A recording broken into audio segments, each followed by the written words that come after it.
Ricky, over to you. We're really looking forward to this, and it's a story that I enjoyed when you first told me.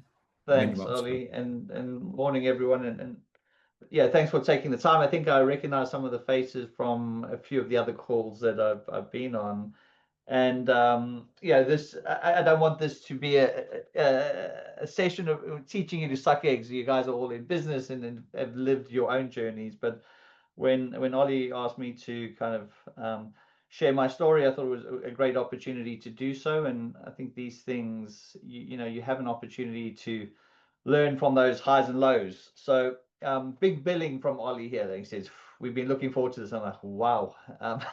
Wow. Have I got 15 minutes to talk about it? So look, I'd love to just let me share some of it and probably just spend the first 15 minutes or so just talking about the things that I went through and have been through and where we are now, and then maybe open it up for some questions. But like I say, I'm speaking to an experienced group here. I see Jane, who's probably got many more stories than I have and experience. But I guess where do we start? You kind of, these things are never just a moment in time. I guess you have to go back in history. So I won't go back too far, but I will kind of put this breadcrumb together. So I grew up in South Africa, left school at 16, and I think that was my first negotiation, proper formal negotiation I ever had to make. So I didn't actually get enough grades to pass what would be equivalent to GCSEs. There were these varying standards, and my headmaster said to me, look, you failed, but I'll do a deal with you. If we drop you to the lower grade of our curriculum standards, you could actually pass, but on this proviso that you have to leave school.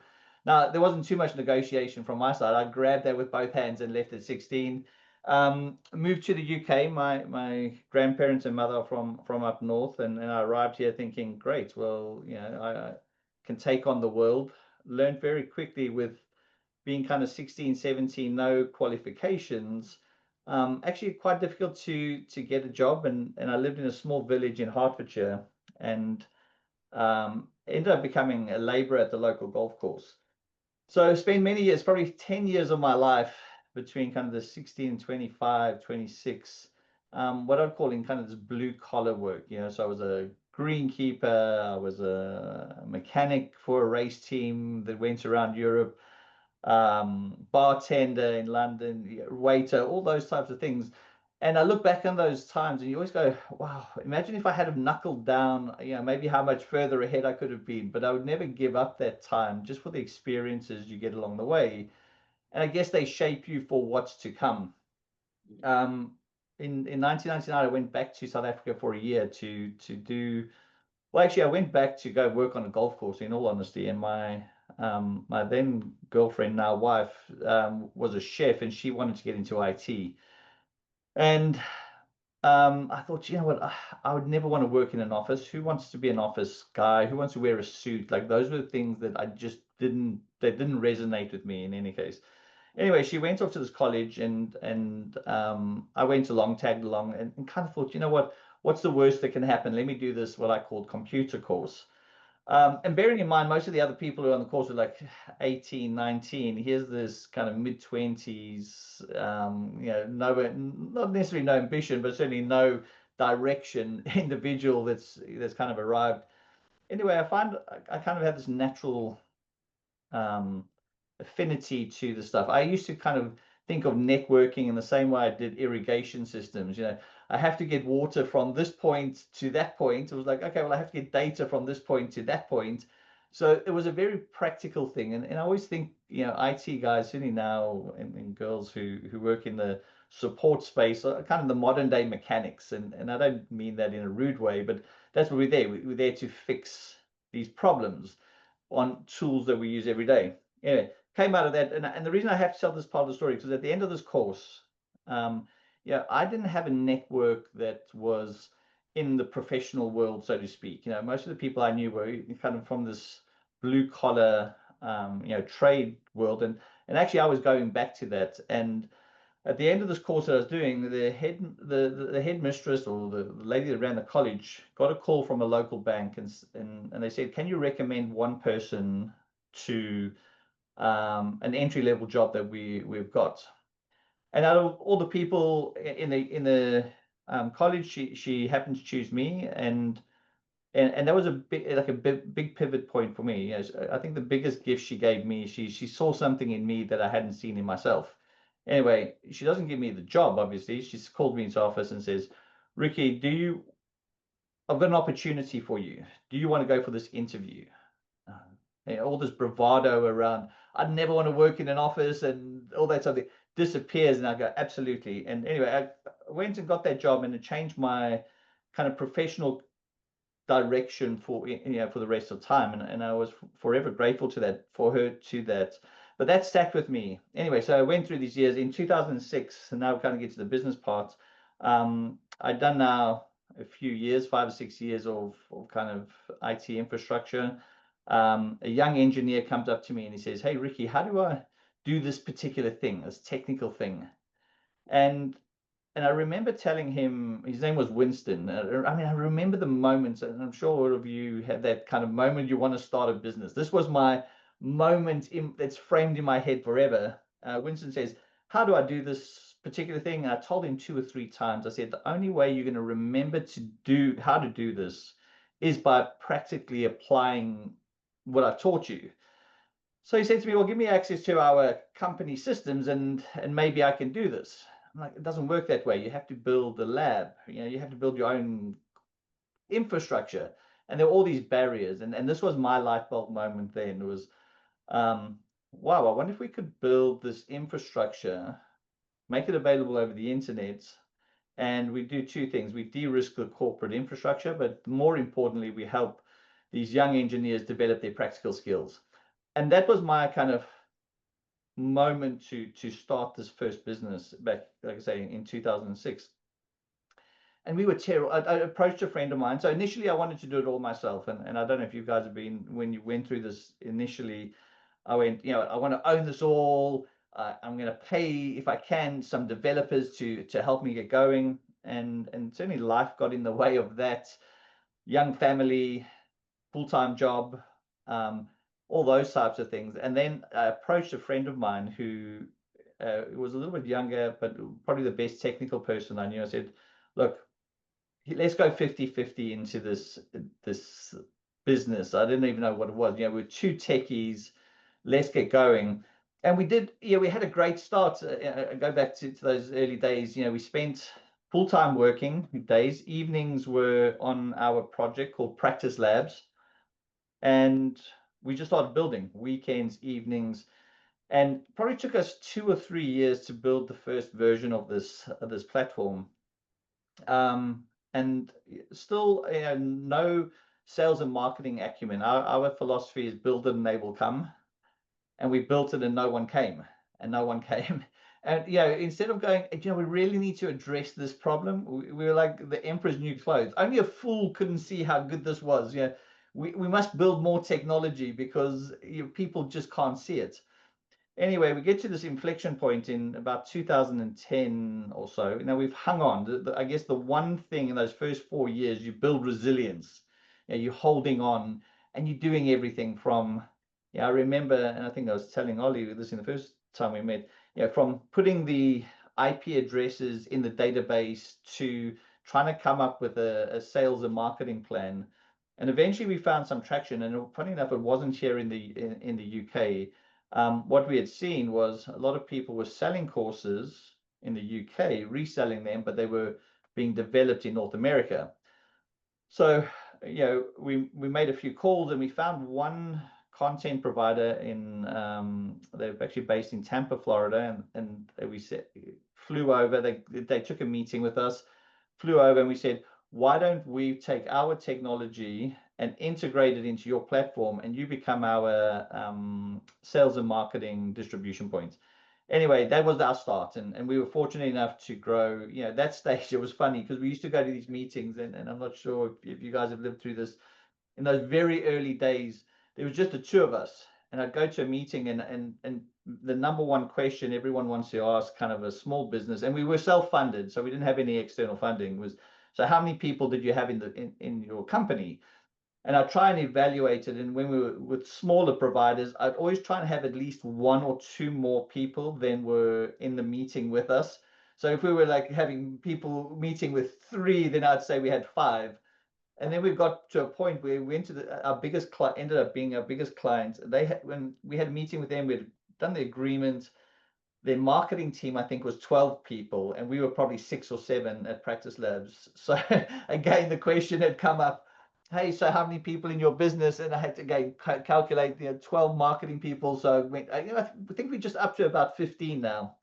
Anyway, we were fortunate enough to start to learn these things. And I think certainly myself and my business partner had to almost detach from one another, but be connected in a different way. He focused on the technology side. I focused on the hustle, I guess, trying to go and, win more customers, primarily North America based. So that kind of 2010, 2000, probably even up to 2018, I was on the road for, I don't know, 5-6 months a year between here, North America. We tried to start something in Australia and Southeast Asia. I love this idea of international business. And we were fortunate to grow. And eventually we get to a point in 2021 where we were able to exit to a North American private equity backed group. Now, I was saying to Ollie just before everyone joined, sometimes there's this glorification around that story. And it was a great story for me personally, and probably not in the way that you may think, just around the financial benefits of the journey, but actually the experiences that I had along the way. I would never give up. So because we were bootstrapped the whole way through to exit, we didn't need a $100 million exit. We owned all the equity. We could obviously find a path that was there, but I always asked myself, if we had taken more money, would we have been more successful? Potentially, and the business maybe never quite achieved what it should have. But for me personally, the learning experience along the way was hugely beneficial, and something actually I wouldn't trade for the money. It was about the highs and lows, and all these things that you learn that I guess not only make you better in business for the next one, but I think a better human being. You learn that responsibility that you hold when you have a business. We were up to about 75 people, I think, and this is a real number, by the way. So I'm not trying to gauge how many people in the room. We had 75 employees. We had an office in North America, and the UK, and like I say, the small piece in Australia. But you learn that responsibility. And I remember probably one of the biggest days for me personally in that business, it was when lockdown came in, and it was, the news had just broken, like everyone has to stay at home unless you need to go to your office and make sure everything's okay. And I was driving down the M25 because our office was in Dartford. And I remember the exact point on the motorway just before I came off, when it struck me that, wow, you have this responsibility now of not just the 75 people in the business, but their families as well. What you decide to do from here impacts so many people. And that is a huge responsibility, and one you have to take with care. We were fortunate, and I made the decision early. We kept everyone on. We didn't furlough anyone. Maybe there was some financial impact, but I felt that was my duty as the leader of the business to do.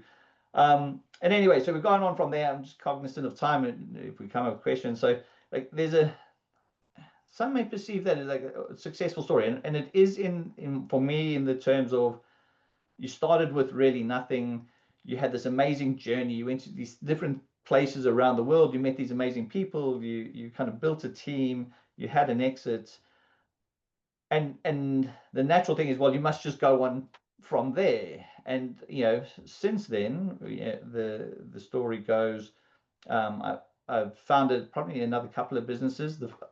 I probably should have taken a break when I came out of that first exit. I probably should have just said, and if anyone has this, and no one can give you advice at the time, but this is what I wish I had done. is just stopped for 3 months and gone, okay, decompress. What do you really want?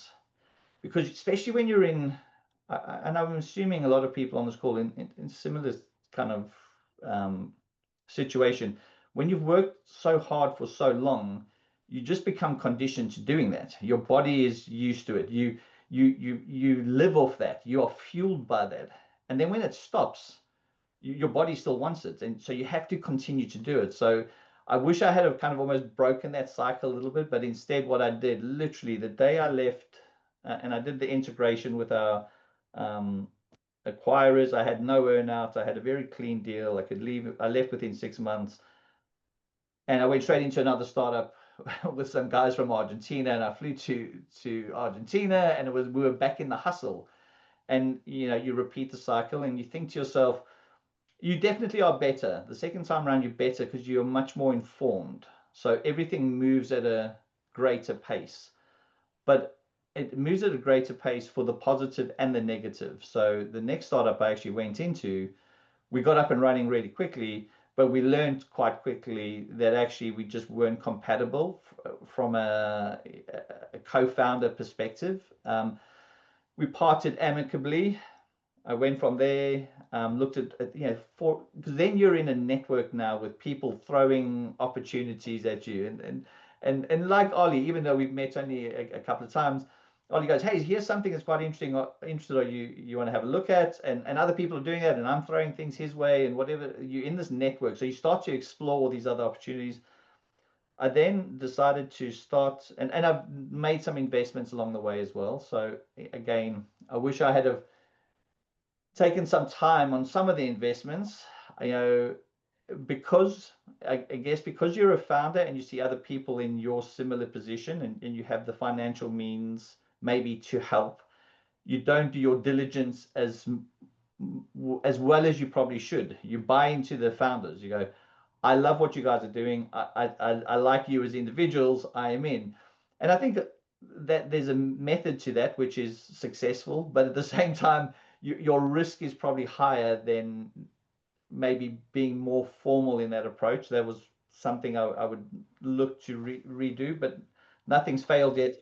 And then I went from there, and I, in the last 2 years, founded a new company called Day One. And this is all about probably my journey of how I was helped to given an opportunity. Day one, that lady I mentioned who ran the college gave me my day one to gave me the opportunity to change my life. We've done something similar, or tried to do something similar with Day One through the same means. Bring, whether it's young people or entry-level people, doesn't necessarily need to be young, but those are cross-skilling into a new sector, get them these entry-level jobs. Now, I think most of you, when you kind of look at the market over the last year, that sector is really tough. People, the narrative is entry-level people, we can replace them with AI. Budgets are tight, people aren't moving. So we've actually had this, a lot of headwinds over this last period, and it's not been as successful. And the reason I don't want to end on the negative note, it's not negative, but the point being almost, actually, there's no recipe for success in these things. The reason whatever the statistic of new businesses fail is a reason for that. You might have a good product, you might have a defined market, but sometimes the things just don't connect. And maybe one thing that the experience brings is the ability to kind of be aware of that and pivot. So in actual fact, for us, as much as we've been really focused on the UK and we've had some really good pilot projects, there is still a gap in the model that makes it not sustainable at this stage. So we've pivoted to a new market. So we're actually looking, ironically, at South Africa, but there's a very different operating environment that actually suits our product better. And maybe that's the one thing I take from this experience is two things. One, there's no guarantee of your next success. A lot of it is about timing, but the experience you have gives you a greater chance of succeeding if things aren't going as well as they could have. So if the businesses were reversed and day one was my first opportunity, I guess we would never have had an opportunity to pivot into something else. We might just have closed shop and gone back to work. Anyway, so that's a little bit of the story and the journey. Thank you very much, Ricky. It's been tremendous. What hopes and fears have you got for the next 3 years? That's a very big question, Ollie. Wow.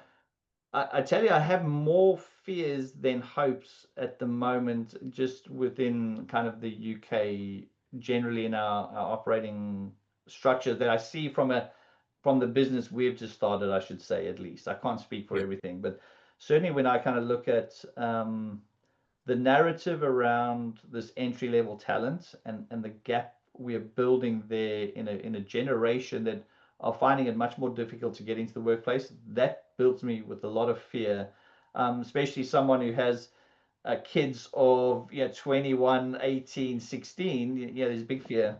But from a business perspective, the thing I see, and just as we look internationally, I think this is something that we all need to be aware of.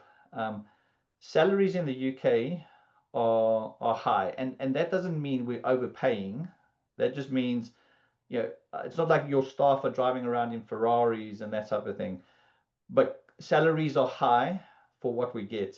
I think what I'm starting to see from kind of the global marketplace is people are educated, they connected, and they're much more cost effective. So when you look at businesses now, and even when I look at day one, customer success manager, 2-3 years experience, what are we paying over here? Even if we're paying 30, 35, which is probably still on the lean side, you're getting 2.5 people if you went to South Africa, if you went somewhere else.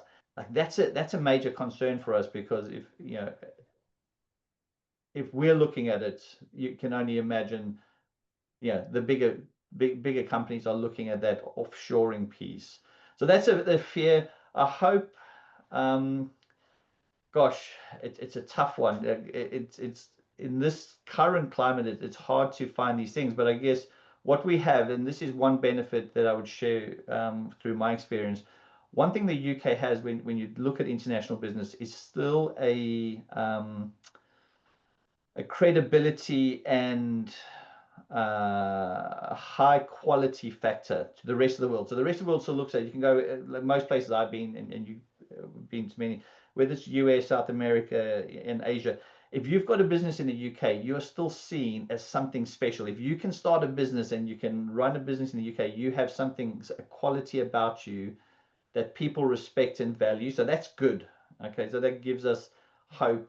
I think it's just then blending that with an operating model that is a little more flexible maybe than we've seen in the past. But the fact that everyone is educated, connected, and this, we're overcoming this barrier around, well, we don't want to speak to someone with an accent. I think people are starting to give that up a little bit because the operating model is far more lean. Peter, thank you, Ricky. Hi, Ricky. That was very interesting. Thanks, my question I have is, you talk about salaries being high here, and I've heard about the offshoring to South Africa and also to the Philippines. Being good, but is that offshoring mainly related to software as opposed to like manufacturing or engineering? Yeah, Peter, thanks for getting me back on track. You haven't said right. So that is I think a positive component. I'm actually involved in another business called Metaverse Learning, where we look at upskilling young people in manufacturing, health and social care, the trades. There's definitely a good opportunity in that space. So thanks for getting me right. You haven't said right. It is more than the digital side that I think the offshoring, those kind of office-based roles, but the more vocational and technical thing, absolutely, there is an opportunity in that space. So thanks for keeping me on track. Well, how does that work with, so like my project at the moment is related to, in effect, it's a physical platform other than a PC or a mobile phone, but you still need software to run it. So you obviously got to integrate the software and the hardware together. So does that present a problem when you're offshoring for your software? Look, one thing I'd say, we've offshored a lot, and even in this new project, I think gone are the days. There's a big perception, I think, from time gone by where the quality of offshoring is not as good as keeping it local. But I think I'm answering your question. It does, but there's the opportunity is these remote markets, skill level is high. But like any project you go on, it's all about you get out what you put in. So I think most of the time when I've seen offshoring not work is when you kind of just think, here's this is a cheaper resource. The expectation is they will do everything that we would do in the UK, but without that proper management, actually that's where the failure comes in. But the perception of lower quality and lower skill, that I believe that is dissipated massively. But now you just need that management process or a much more closer working process with an offshore team, but you still get benefits from the cost reduction. Right. Thank you. Thanks, Peter. Dane. Yeah, a couple of things. First of all, very good story. I really thoroughly enjoyed that, and I always enjoy listening to you talk. So yeah, thank you very much, Ricky. Appreciate that. So just two things. Number one, I've got two businesses. DAP Consultancy. We're just a small customer experience consulting business, and I've just put a tender in yesterday. I'm waiting to hear back, so it's a bit nerve-wracking. Fingers crossed. To supply a phone company, e-commerce. They buy phones, refurbish them, resell them, supply them with the whole customer experience. Basically department. So, excuse me, sorry. One of the things that I actually do is, as well as being a customer experience consulting, we actually have a white label product that we work with, and I've got over 800 agents based in the Philippines, which we can plug into agile support. So interesting, Peter mentioned Philippines. So yes, I'm actually tendering that at the moment for them to cover their whole CX operations, and it's a really good price. And again, you mitigate obviously all of the employments and things like that. So that was one thing I just wanted to say. Yeah, to that point, Philippines for me is working very well for my clients to be able to outsource certain elements. But the other side is Pure One we're growing leisure travel company, currently valued at 1.5 million. We're growing significantly, quite big. So my biggest question for you is that I've run small companies, that's fine, but this is the first time I'm growing and scaling a company quite to the level that Pure One is. Yeah. This is the first for me. So any advice on something like this is like a different level? Any advice on that you can offer? And look, I think the only parallels I can draw, obviously having lived through that. So Practice Labs, we got to about 7 million in revenue, but we were bought by a company that did 65 million, and I kind of sat as second in charge to the CEO. I guess there's not one particular thing, but I tell you one thing. If I look back at that big business that they had wrong, was like the discipline around structure. So because you obviously once you get to that size, there we had a couple of hundred employees, it's hard to manage everyone. So having a clear operating structure, I don't mean financial, I mean literally from people, I think was one of their biggest mistakes, because of the elapsed time between the decision being made and the action being taken was too long, because it had to go from the CEO to the VP to the director, and that information. So that was one thing, to keep and I think Amazon say this, every day is like day one. You have to be keeping lean on it. And the other thing I would say, as you're scaling, if you're growing, and obviously I've seen what you guys are doing there, is people management. Sometimes I think it gets left too late. That was probably one of the mistakes I made at Practice Labs, when we went from like 5, 10, 20. We didn't have, we should have invested in kind of our people, culture, process, even though we were too small to do that. But our aspirations were far greater than where we were operating. But that structure piece, I thought, was a big gap in the bigger company. That's amazing advice. In the moment, we've got about 12 people in our Yeah. team at the moment, and that's grown from 4 people just 6 months Amazing, ago. yeah. So we are growing, and I think that's amazing. That's not something as a COO I've never really considered that at this stage. I always thought, well, that's HR, that's further down the line when we get bigger, but that's a really good nugget of information. Actually, that's something I need to go and look into properly. So yeah, thank you, Ricky. Thanks, Dan. Thanks, Dane. Colin. Hi, Ricky. Colin. The word that sort of springs to mind, but that's not so much a question, actually. It's more of a sort of observation. The word that came through for me was resonates. And what you were saying about building tech, the field that you build and nobody turns up, not in the numbers you expect anyway, and pivoting, which is all the things we're going through right now. And I think as an entrepreneur, sort of founder, you can get lost in your head if you're not very careful. So what I really like about these sorts of sessions is you're not alone. Basically, people are suffering the same sort of things. So thank you for that. I really enjoyed it. Thank you. Thank you, Colin. And actually, that would be my finishing piece. Is almost, having lived through it, you do always feel like you're alone. And I guess it's not. It's a sense of failure, shame, all those things that actually it's easy. The words are easy to say. You don't need to feel them, but when you're living through it, they immerse you. They actually stop you from asking for that help because the perception is far worse than the reality.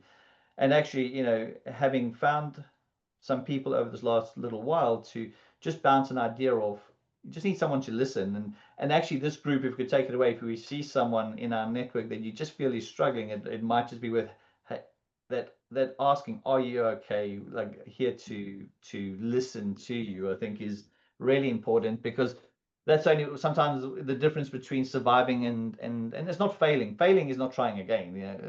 There's no sense of failure, but that sense of the ability to survive or have to re-go might just be one conversation.